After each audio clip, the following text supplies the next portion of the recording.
They are checked for security screening, they're checked for criminality screening, and they are given a medical screening. And that can happen quickly if resources are available. With other movements, specifically the Kosovo movement, that's my understanding of it was people came here and the screening happened in Canada, which does present potentially problems. Obviously, people are not just going into the general population. At that point, they were held at Air Force bases while they were screened.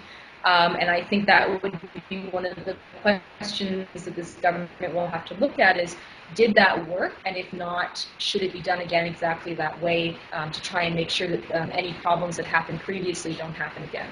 Typically, these 25,000 will get here because there's a lot of options the government could use. And we specifically focus at Lifeline Syria on private sponsorship.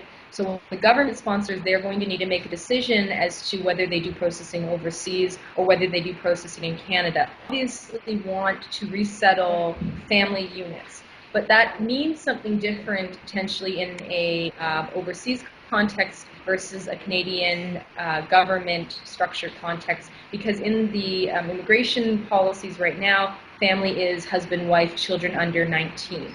So we're, I think, very aware that families are not just that nuclear family. They exist of single sisters, of parents, of cousins, of aunts, of uncles. So we try and, while we might have a case of a single person, look at holistically how much of their family is with them and try and sponsor as much together as possible so that everyone has a better resettlement possibility.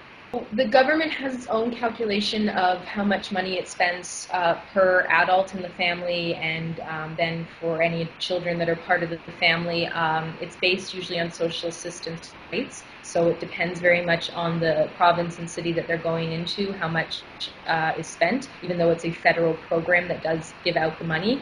For the private side, there is a cost table, which is based on social assistance rates averaged across Canada. So, for example, a family of four is $27,000.